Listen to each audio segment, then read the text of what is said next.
Okay. Hi friends అందరికీ. నా పేరు Karthik. Welcome to the JKR educational hub. Friends, మన వీడియోస్ అయితే చాలామంది చూస్తున్నారు కానీ సబ్స్క్రైబ్ చేసుకోవట్లేదు. So please subscribe to our channel. అలాగే ఈరోజు మనం డిస్కస్ చేసుకునే టాపిక్ ఏంటంటే ఏపీ డిఎస్సిలో కానీ కానిస్టేబుల్ ఏదైనా కానీ జాబ్ వస్తే ఓకే, మరి రాకపోతే నెక్స్ట్ ఏంటి? ఓకేనా? ఎనీ కాంపిటేటివ్ ఎగ్జామ్స్ రాకపోతే ఏంటి, నెక్స్ట్ ఏంటి? ముందుగానే మనకు ప్లాన్ ఉండాలి కదా. సో వీడియో లాస్ట్ వరకు చూడండి, చాలా బాగుంటుంది. ఓకేనా? Please watch the full video. Okay, video start చేద్దాం.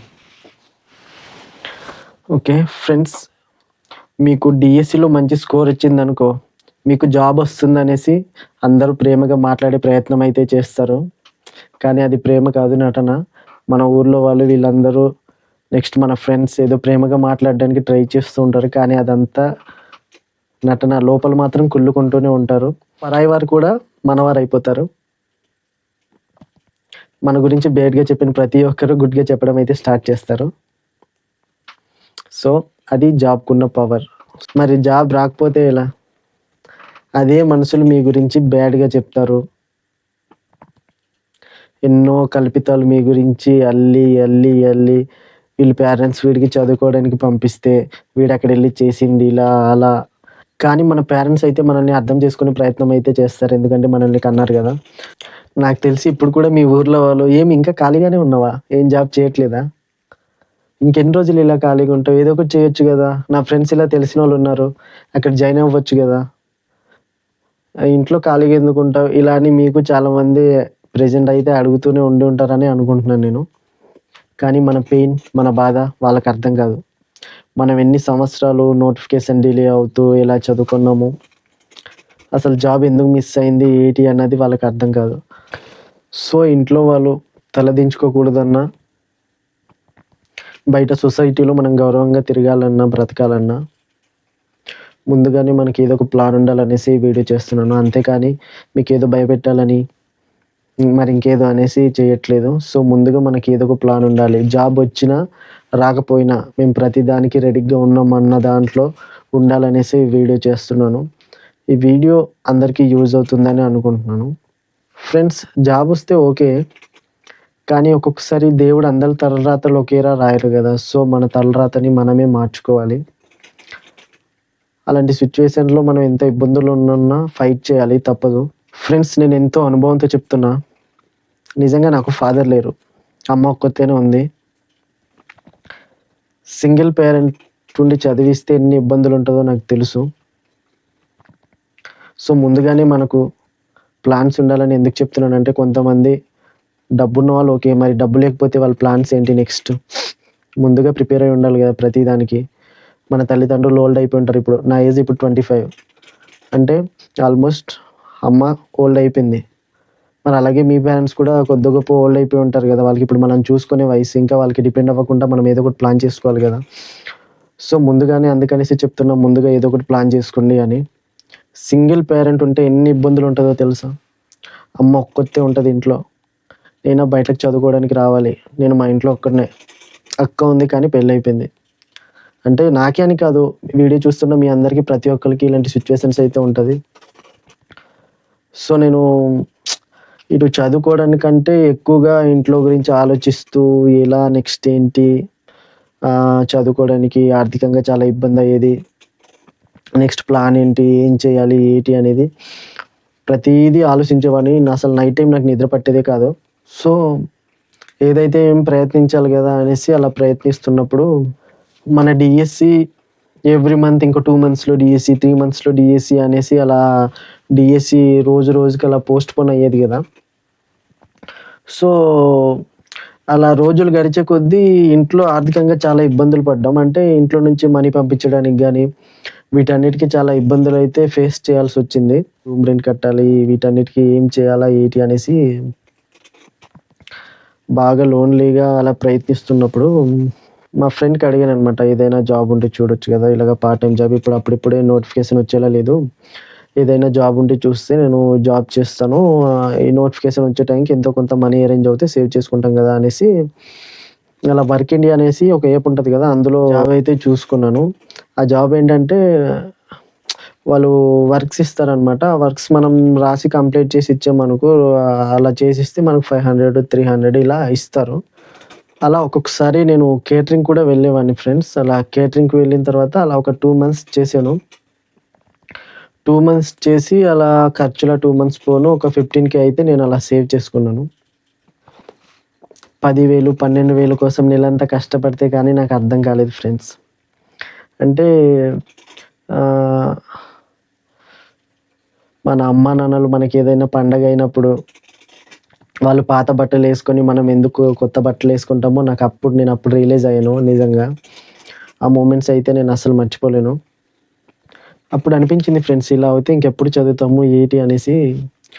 టైం చాలా వేస్ట్ అయ్యేది. నైట్ పూట నిద్ర పట్టేది కాదు. మళ్ళీ ఏదైనా పార్ట్ టైమ్ జాబ్ చేసుకుంటే టైం వేస్ట్. నోటిఫికేషన్ ఇచ్చేస్తే మళ్ళీ చదవడానికి అవ్వదు. ఏటి ఎలా అనేసి నైట్ అంతా అసలు నిద్రలు ఉండేది కాదు. ఏదైనా చెయ్యాలి అంటే మనం కష్టపడాలి. మనం కష్టపడకపోతే డబ్బులైతే రాదు. సో, మనమే కష్టపడాలి. ఏదో ఒకటి చేయాలి. మనం కష్టపడకుండా డబ్బులొచ్చే మార్గం ఏదా ఉంటే ఎవరు పంపిస్తే ఇంట్లో నుంచి పంపించాలి. కానీ ఇంట్లో ఆర్థికంగా ఇబ్బందులు. ఎలా పంపిస్తారు? సో, మనమే ఏదోలా కష్టపడాలి.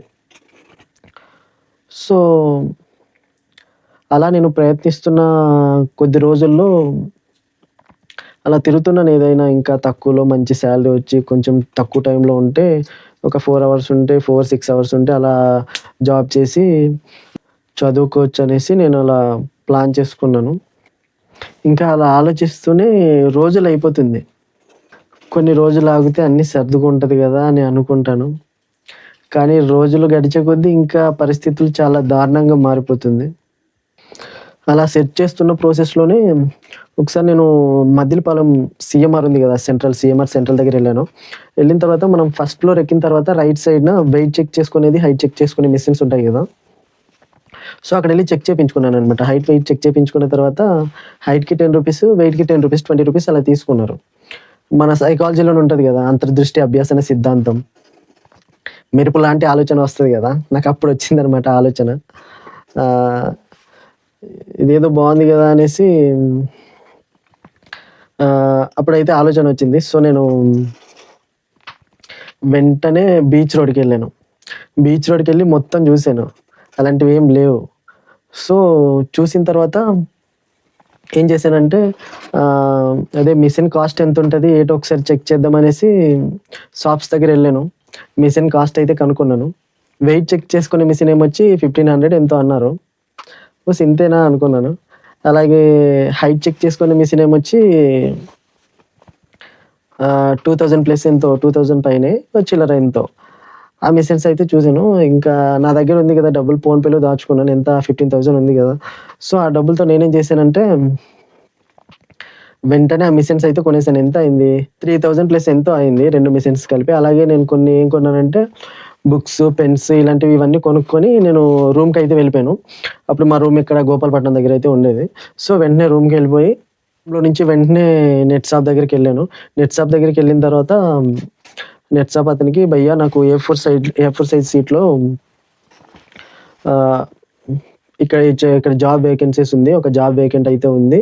కావాల్సిన వాళ్ళు ఈ నంబర్‌కి కాంటాక్ట్ చేయండి అనేసి కింద 10,000 సాలరీ అని పెట్టేసి అలా పోస్టర్స్ ఒక 50 పేపర్స్ అయితే జిరాక్స్ తీపించుకున్నాను. తీపించుకొని ఎక్కడెక్కడైతే మెయిన్ సెంటర్స్ ఉంటుందో ప్రతి మెయిన్ సెంటర్ దగ్గరెళ్ళి ఆ పేపర్‌నయితే పెట్టాననమాట. రంభ, కాంప్లెక్స్ అలాగే వైజాగ్‌లో ప్రతి మెయిన్ సెంటర్ దగ్గరెళ్ళి పెట్టి ఒక ప్రయత్నం చేద్దాం గదా అనేసి పెట్టాను. అప్పుడు నాకు చాలామంది కాల్ చేశారు. కొంతమంది పర్సన్స్ కలిసాను. వాళ్ళు ఇంకా సెట్ అవ్వరు గదా అనేసి కొంతమందికి తీసుకోలేదు. అంటే మన మాట వినేవాళ్ళు ఉండాలి. కొంచెం నమ్మకంగా చేయాలి గదా అనేసి. అలా ఇంకొంతమందికి అలా సెట్ చేస్తున్నప్పుడు హ్మ్. ఒక అతనేమొచ్చి మా ఊరు పక్క అతనే కాల్ చేసి ఇలా జాబ్ వేకెంట్ ఉందా? ఇదంటే ఆ పర్సన్‌కి కలిసాను. సో, కలిసిన తర్వాత ఇలా వేకెంట్ ఉంది. జాబ్ చేస్తావా? అంటే ఆ! సరే అన్నాడు. సో, అతనికి జాయిన్ చేసుకోవడం జరిగింది. జాయిన్ చేసుకున్న తర్వాత ఆ రోజు నైట్ అంతా నేను బాగా ట్రైనింగ్ ఇచ్చాననమాట. ఇలా చేయాలి అనేసి బాగా ట్రైనింగ్ ఇచ్చిన తర్వాత కాంప్లెక్స్‌కైతే వెళ్ళిపోయామనమాట. కాంప్లెక్స్‌కెళ్ళి అక్కడి నుంచి బీచ్ రోడ్‌కెళ్ళిపోయాము. బీచ్ దగ్గరెళ్ళి ఆ రోజు బీచ్ దగ్గరెళ్ళిన తర్వాత కూర్చోబెట్టాను. స్టూలేసాను. ఇంకా అంబ్రెల్లా ఇవన్నీ కొన్నాం గదా! అదేసి పెన్స్, బుక్స్ ఇవన్నీ ఒక దగ్గర పెట్టి హైట్ చెక్ చేసుకునేది, వెయిట్ చెక్ చేసుకునే మిషన్ అయితే పక్కన పెట్టాననమాట. పెట్టిన తర్వాత అలా వచ్చారు. ప్రతి పర్సన్ వచ్చి చెక్ చేపించుకున్నారనమాట. వెయిట్ చెక్ చేపించుకుంటే ఆ రోజు ఎంతొచ్చిందో ఒకసారి గెస్ చేయండి. ఆ రోజు వచ్చిన అమౌంట్ ఎంతంటే ఒక మిషన్‌కి 1800 ఎంతో చిల్లరొచ్చిందనమాట. ఆ ఫస్ట్ డేనే 1800 చిల్లరొచ్చింది. వావ్! ఇదేదో బావుందనుకున్నాం. అలాగే నెక్స్ట్ డే సేమ్ ప్లేస్‌కెళ్ళాము. ఆ రోజు 1000 ప్లస్ ఎంతో చిల్లరొచ్చింది. అంటే చాలా హ్యాపీగా అనిపించింది. ఇదేదో బావుందనేసి ఇంకా రిమైనింగ్ నా దగ్గర డబ్బులుండింది గదా! ఇంత ఈ మిషన్స్ ఇవన్నీ కొనేసిన తర్వాత ఇంకో 9000 ఎంతో ఉండింది. సో, దాంతో మళ్ళీ ఇంకో 2 మిషన్స్ అనమాట. 2 జతలు కొనేసాను. 2 అలా కొనేసి రూమ్‌కొచ్చేసాను. మాకు అలా మళ్ళీ వాళ్ళకి తెలిసిన ఫ్రెండ్స్‌తో నేను ఇంకా ఇంకో ఇద్దరికి సెట్ చేసుకొని బీచ్ దగ్గర ఒకళ్ళకి, జగదాంబ దగ్గర ఒకళ్ళకి నెక్స్ట్ ఇంకా అదే మేమున్న ప్లేస్ గోపాలపట్నం దగ్గర అలాగా గాజువాక అలా పంపించేవాడిననమాట. పంపిస్తే ఈచ్ పర్సన్ అలా ఎంత తక్కువలో చూసుకున్నా రోజు 1000 పైనే తెచ్చేవారు. ఓకేనా. ప్రతిరోజు 1000 పైనే తెచ్చేవారు. ప్రతి పర్సన్ అంటే మాక్సిమం 1500 ఇలా వచ్చేది గానీ, వాళ్ళు ఆ టైంలో చిన్న చిన్న ఖర్చులు ఇలా చేసినా 1000 పైనే తెచ్చేవారనమాట రోజు. అలా మంత్లీ ఎంత అయ్యేదంటే ఒకసారి గెస్ చేయండి. ముగ్గురు అలా మంత్లీ నాకు ఈజీగా 1,00,000 పైనే డబ్బులొచ్చింది. సో, ఆ మనీతో నేను వాళ్ళకేం చేశానంటే మంచి ఫుడ్డు, బట్టలు నెక్స్ట్ హెడ్‌సెట్ వాళ్ళు సాంగ్స్ వింటూ అక్కడ ఏదో చేయాలి గదా! నేను చెప్పేవాడిననమాట ప్రతి పర్సన్‌కి రెస్పెక్ట్ ఇచ్చి ఇలా చేయండి, ఇలా అవ్వండి అనేసి. నేను వాళ్ళకి 10,000 కాదు 15,000 సాలరీ ఇచ్చేవాడిని. వాళ్ళకి 15 ఇచ్చినా నాకు ఇంకో 15, 20 ఇలా నాకు మిగిలేదనమాట. ఎంత తక్కువలో చూసినా మంత్లీ 50 ప్లస్ అలా మిగిలేది. రూమ్ రెంట్ ఇవన్నీ పోను. ఓకేనా. 50,000 పైనే ఇలా డబ్బులు మిగిలేది. సో, అలా చేసి కొద్ది రోజుల తర్వాత నేనేం చేశానంటే ఇంకా చాలా ఆపేద్దామనేసి నాకు కొంచెం మనీ సెట్ అయింది. 3 మంత్స్ అలా చేపించి నేను మరి ఇంకా ఓవర్ చేస్తే బాగోదు గదా! ఇంకా చాలని చెప్పేసి మీరు ఇంకేదైనా చూడండి. మీకు కూడా పర్వాలేదు గదా! ఎంతో కొంత సెట్ అయిందంటే ఆళ్ళు కొంతమంది ఒకడు స్కూటీ తీసుకున్నాడు సెకండ్స్‌లో. ఆహ్, అలా నాకు నాకు కొంచెం మనీ అయితే సెట్ అయిందనమాట. నాకెంత 1,00,000 ప్లస్ ఎంతో అమౌంట్ అయితే సెట్ అయింది. సో, ఆ మనీతో నేనేం చేశానంటే ఫస్ట్ అయితే నేను హాస్టల్‌కి జాయిన్ అయిపోయాను. ఫ్రీగా అంటే ఇక్కడ ఉంటే రూమ్‌లో ఉంటే చదువుకోవడానికి డిస్టర్బెన్స్ ఇవన్నీ అనేసి నేను హాస్టల్‌లో జాయిన్ అయిపోయాను. సో, హాస్టల్ తర్వాత ఏసీ స్టడీ హాల్‌కి జాయిన్ అయిపోయాను. ఇంకా చదువుకోవడానికి అన్నీ బావుండాలి గదా! ఇంకా ఏ డిస్టర్బెన్స్ ఉండకూడదు. డబ్బులు కూడా ఉంది. ఇంకా మంచిగా ఫోకస్ చేయాలి. ఏ డిస్టర్బెన్స్ లేకుండా ఇంకా హార్డ్‌గా చదువుకోవాలనేసి నేనింక ఫుల్ స్టడీ మీద కాన్సంట్రేషన్ చేసి, మంచి ఫుడ్డు అన్ని రోజులు ఇబ్బందులు పడ్డాం గదా! ఇంకా ఇబ్బంది లేకుండా ఓన్లీ స్టడీ మీద కాన్సంట్రేషన్ చేయాలి. ఇంకా ఏ ఇబ్బంది లేకుండా ఫుల్‌గా చదువుకోవాలనేసి నేను చదువు మీద ఫుల్ ఫోకస్ చేశాను. సో, అలా డబ్బులైతే సంపాదించుకున్నాను. ఇది చాలా మందికి యూజ్ అవుతది. ఇలా ప్లాన్ చేసుకోండి. ఎవరైనా చదువుకునే వాళ్ళుంటే, ఇలా మీకు ఏదైనా ఆలోచనలుంటే ఇలా అమలు చేయండి.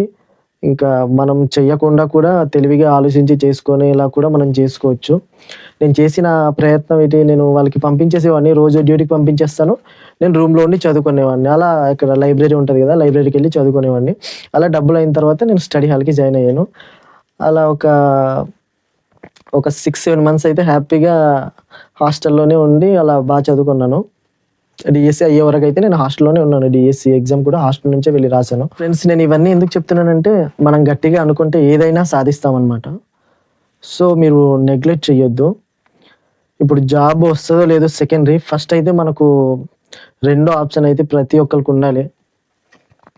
జాబ్ వచ్చినా రాకపోయినా డిసప్పాయింట్ అవ్వకుండా నెక్స్ట్ ఏంటి అని ఇప్పటి నుంచే ప్లాన్ చేసుకోండి. స్మార్ట్ థింకింగ్ అనేది చాలా ఇంపార్టెంట్. మన తలరాత దేవుడు రాయనప్పుడు మన తలరాతల్ని మనమే మంచిగా రాసుకోవాలి. సో, ఫ్రెండ్స్ మీకందరికీ జాబ్ రావచ్చు. వీడియో చూసే వాళ్ళకి చాలా మందికి జాబ్ రావచ్చు. కానీ రాని వాళ్ళకి నెక్స్ట్ ఏంటి అంటే వచ్చినా రాకపోయినా మనం ప్రెజెంట్ అయితే రిజల్ట్ కోసమే గదా వెయిట్ చేస్తున్నాం. సో, నెక్స్ట్ ఏంటి అన్నది ఇప్పటి నుంచే ప్లాన్ జేసుకోండి. పక్కవారు ఏదో అన్నారనేసి డౌన్ అవ్వకుండా వాళ్ళ మాటల్ని మ్యూట్‌లో పెట్టి మీ లైఫ్‌ని డీజేలా స్టార్ట్ చేయండి. జాబ్ వస్తే హ్యాపీ ప్లాన్ ఏ. కానీ మనకు ప్లాన్ బి కూడా ముందుగానే ఉండాలనేసి చెప్తున్నాను నా ఫ్రెండ్స్ అందరికీ. సో, ఫ్రెండ్స్ ప్లాన్ బి అనేది ప్రతి ఒక్కరికి ఇప్పటి నుంచే మీ మైండ్‌లో అనుకోండి. నెక్స్ట్ ఏంటి అన్నది ఇప్పటి నుంచే ప్లాన్ చేయండి. చూసారు గదా! నేను ఫస్ట్ అయితే ప్రయత్నించాను. ఏటి క్యాటరింగ్ చేశాను. అలాగే వాళ్ళ దగ్గర వర్క్స్ నేను రాసివ్వడం గానీ, ఫోన్‌లో నా సిస్టమ్‌లో గానీ టైప్ చేసి వాళ్ళు వర్క్స్ చేసిస్తే నాకు 300, 500 ఇలా ఇచ్చేవారు. ఆ డబ్బులు చేసుకున్న తర్వాత నేనేం చేశాను, మన సైకాలజీలోనే ఉంది గదా! అంతర్దృష్టి అభ్యాసన సిద్ధాంతంలో. మెరుపు లాంటి ఆలోచన. ప్రతి ఒక్క మనిషికి ఇలాంటి ఆలోచనలు రావాలి. సో మీరు ఆలోచించండి, ఇప్పటి నుంచే ప్లాన్ చేసుకోండి. వచ్చినా రాకపోయినా, వస్తే ప్లస్ హ్యాపీ, రాకపోయినా నెక్స్ట్ ఏంటి అన్న దాని గురించి ఇప్పటి నుంచే ప్లాన్ చేయండి. ఏంటి బ్రదర్ ఇంతలా చెప్తున్నావు, మరి నీకుందా ప్లాన్ అంటే, ఎస్ నాకుంది. నా ప్లాన్ ఏంటో నెక్స్ట్ వీడియోలో చెప్తాను మీకు. మీకు యూజ్ అవుతే మీరు ఆ ప్లాన్ని పాటించండి. ఎవరు డిసప్పాయింట్ అవ్వకుండా నెక్స్ట్ ఏంటి అన్నది ముందుగానే ప్లాన్ చేసుకోండి. నా నుంచి అయితే ఇదే మీకు రిక్వెస్ట్ చేస్తున్నాను. ఎందుకంటే చాలామంది ఆర్థికంగా చాలా ఇబ్బంది పడుతూ ఉంటారు. సో ముందుగానే ప్లాన్ చేసుకుంటే మంచిది కదా అనేసి వీడియో చేయడం జరుగుతుంది. మీరు డిసప్పాయింట్ అవ్వకుండా ఏదైనా మన మంచికి అనేసి ఇంకా మూవ్ ఆన్ అయిపోవడం అంతే.